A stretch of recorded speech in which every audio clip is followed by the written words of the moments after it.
while we're waiting for some of the questions to come through, point out some of the issues that we commonly deal with in terms of reporting to the FRPP. I referred to the correction of errors by the business rules during the submission process. The application allows users to correct the data within the FRPP application directly. And we provide that flexibility to agencies to do so only there. The common issue that we deal with agencies is that they correct the data in the FRPP, but don't go back and correct it in the source systems.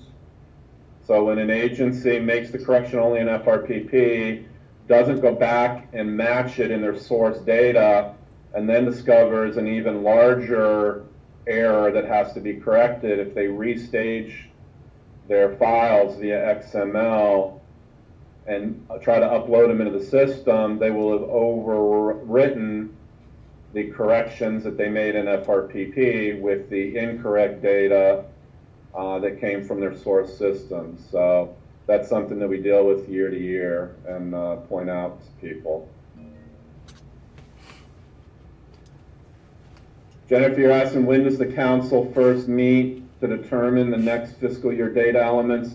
That usually occurs in the first quarter of the calendar year, so it might happen a little later since the deadline's pushed back, but usually that January, February time frame. So if you have issues that you'd like brought up, I would raise that either to your SERPO, or if you know the contact in your agency, they're commonly referred to as the FRPP agency administrator. That person handles all of the accounts within each agency that reports to the FRPP.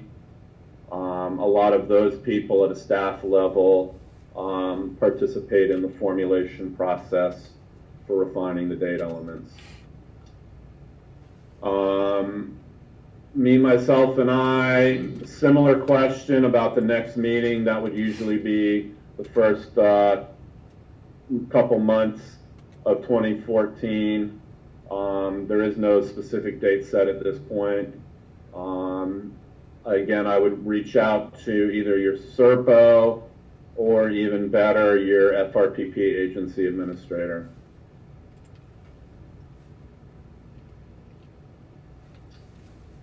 Bob's asking a question, only 20 days allotted for the expression of interest in federal property.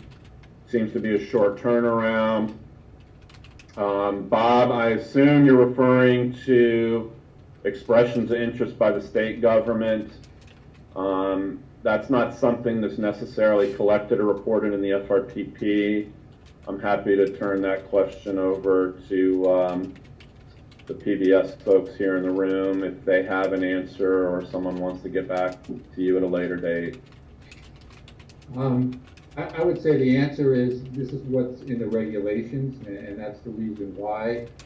It's often, if you're in a particular location in the country, it's useful to become familiar with the other agencies in your area. So if there is any property that becomes available, you actually know of it ahead of time when it's reported by GSA going through the disposal process. So that would be my suggestion. I know this has been a comment registered in the past, and there's been measures in local communities to make that more aware, and it's something that can be looked into.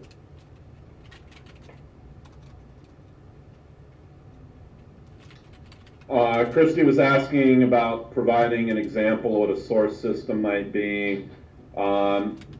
Most commonly, that might be an asset management system within your bureau or agency.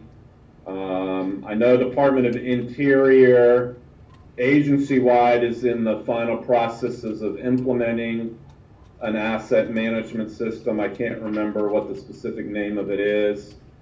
But as I said earlier, we collect about 25 to 30 data elements. Everything from, is it a land parcel, a building, a structure, the size, the operating cost, the replacement value, all the various location data elements, cities, county, state, country, zip code, a relative assessment of the condition of the building, as well as a subset when you actually dispose of the building, when it was disposed, how it was disposed. Those various data elements may not be contained in one system, and I've alluded earlier to asset management systems, financial systems, budget systems in your agency, are examples of what might be a source system that you pull data from, compile it, and submit it to the FRPP. And obviously, collecting data from 37 agencies, the same data element may not necessarily be contained within the same type of system from one agency to the next. And Ray chimed in that it's FBMS will be the Department of Interior's asset management system.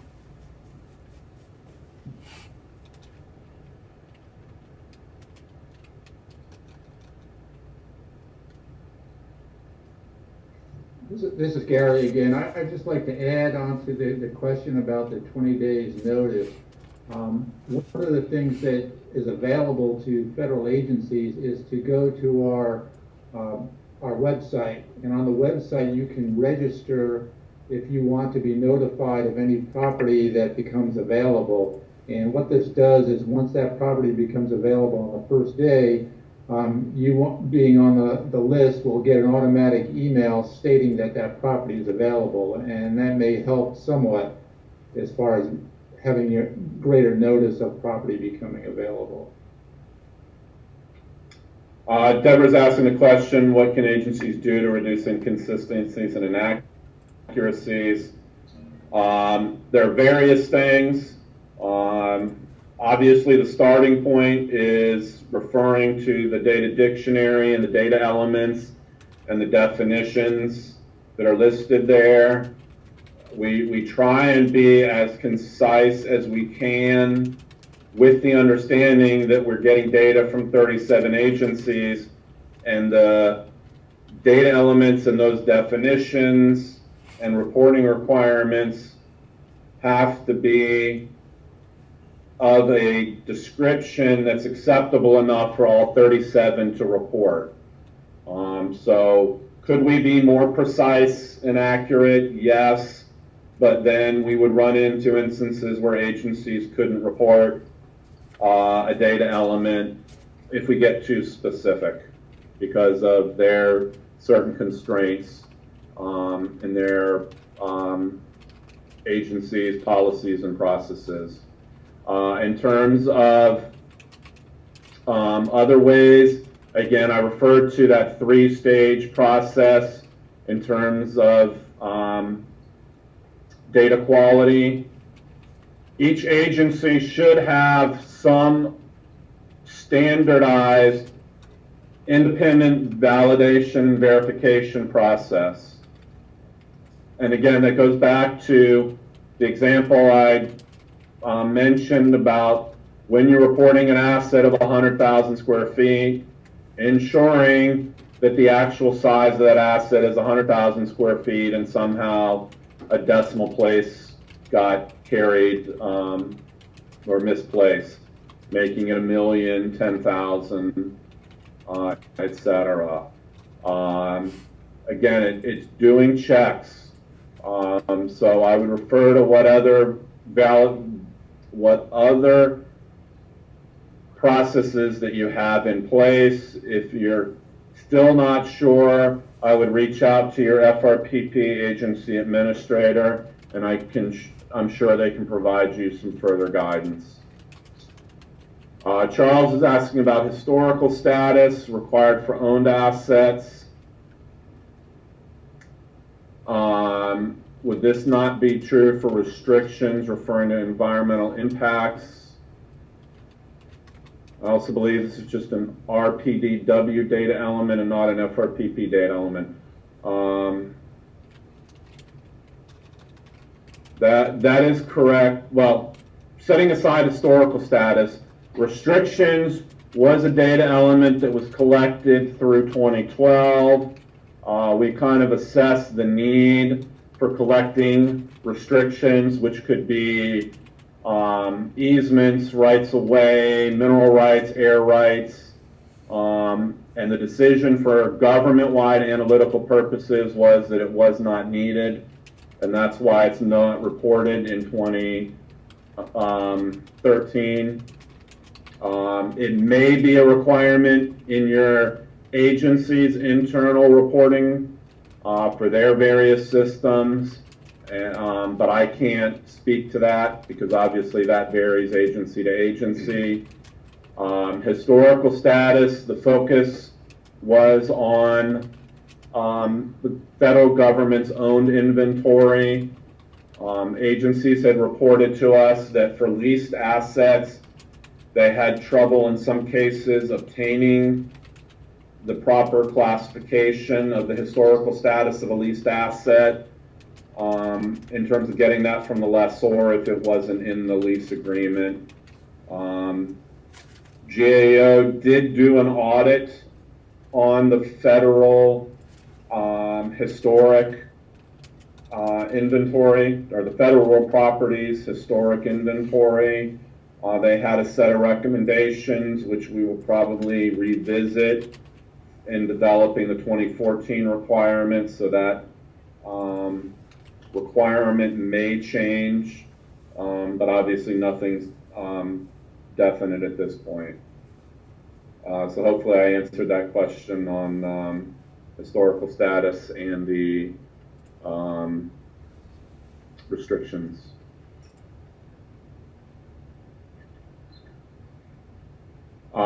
Jennifer, you're asking about the use codes. Just to elaborate for those maybe who are not familiar, one of the data elements is real property type, and that defines or lists it's either a land or a building or a structure.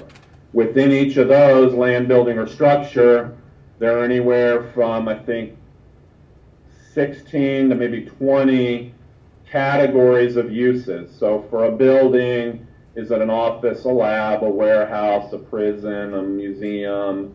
Is it agricultural land? Is it a land that a building sits on or other type of improved structure? Structures consist of anything from fence lines to harbors to power generation, a parking structure. Jennifer, my recommendation to you is to submit proposed additional categories up to your SERPO or FRPP agency administrator and have them raised there. Certainly, to strengthen your proposal, identifying how many of the assets in your inventory that can't be categorized in the existing usage categories, but could be if it was added. So for instance, and as an example, something that was added recently was outpatient health clinics. Previously, we had hospitals as a usage code, but several of the healthcare-related agencies, VA, HHS, and a couple others, had what would be considered an outpatient health clinic, which was differentiated from an inpatient hospital. And they indicated they could get X percent or X number of assets in their inventory were that category, and that those could be removed from the all other. So I would encourage you to take that approach with your FRPP agency administrator or to your senior real property officer.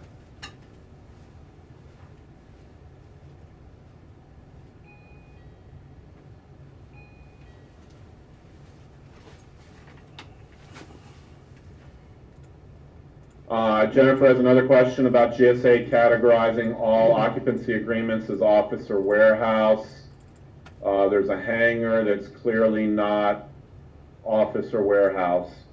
The classification of occupancy agreements is something that is done by Public Building Service in terms of classifying that space. And while that data is reported to the FRPP, Jennifer, I cannot answer that question. You know, we can take that question down and refer it to the PBS staff who aren't in this room to provide you an answer. If you want to follow up with us on a specific example, that might help in the discussions. Okay, so Jennifer, if you send more specific information regarding your example to John Dreswick, he can get you in touch with the right people.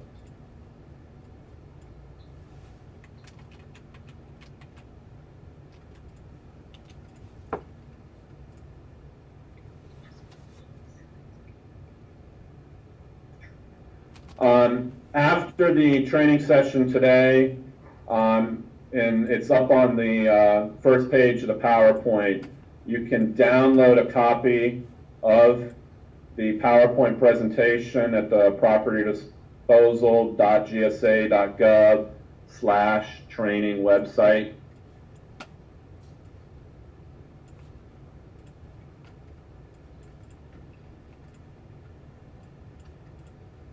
Jennifer, Section 106 is different from eligibility under Section 110 of National Historic Preservation Act. I assume you're saying, can Section 108 eligibility be added? We can discuss that in development of the requirements for the 2014. Again, if you can provide a little more information and also alert your FRPP agency administrator as well, that can certainly be brought up for discussion.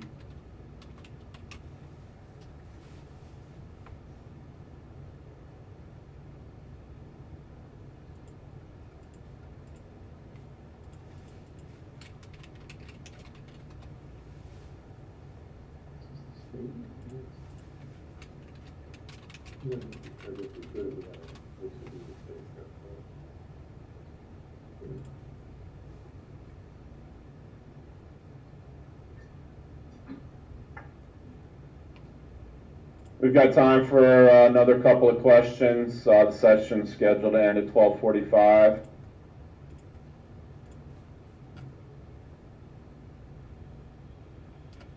Again, I encourage you, download a copy of the presentation. Again, on the last page are the links to our data dictionary with our reporting requirements, as well as our annual summary reports. You can get some valuable information there. Again, emphasizing, and somebody mentioned it in one of the questions, the data is being used. Agencies will be assessed on the freeze the footprint in terms of complying with the mandate from OMB. So we will be checking progress in terms of meeting what your 2012 baseline was for the combination of office and warehouse. And during our anomaly reviews for 2013, we will be checking for things such as assets that were reported as office and warehouse not being reported as office and warehouse in 2013. We will also be looking for increases or decreases in square footage for assets that were reported as office or warehouse from 2012 to 2013. So that's part of the review that we'll be doing after the data comes in on January 7th. Again, I will encourage you to communicate with your senior real property officer for your agency, as well as your FRPP agency administrator. Some of you have raised issues about the requirements and possible changes to that, and I would use that avenue to make those proposed changes. We will check the website, the propertydisposal.gsa.gov training, to make sure that it's working, and we will work to get the slides out to you. So if there are no further questions, I guess I'll turn it back over to Gary. Thanks, Chris, for leading the webinar. I hope everyone out there learned something today about the Federal Real Property Profile. If you have further questions, please contact Chris. His contact information is in the PowerPoint presentation, and like we said, that will be up on that website, which should be working. If you can't get there that way, you can always just go to propertydisposal.gsa.gov and to get to the training page. And there's a lot of other information on real property there that you might find useful. We plan on continuing the webinar series, and we welcome your input on real property utilization and disposal presentation topics. Any comments you have on this presentation or any ideas for future ones you'd like to see, please contact myself, John Dreswick, or Annie Nussier. We're all on the first page of the presentation. The next webinar that we're planning is on how to complete a real property report of excess, and this will take place in the February-March timeframe. And we will provide notice of this through our newsletter. If you are not getting our newsletter, you can contact any of the three of us, John, Annie, or myself, and we can add you to the newsletter so you get notices on webinars, training classes, and other real property information that's occurring that may be affecting you and your agency. Thank you again for participating in your input, and we look forward to hooking up with you again on our next webinar.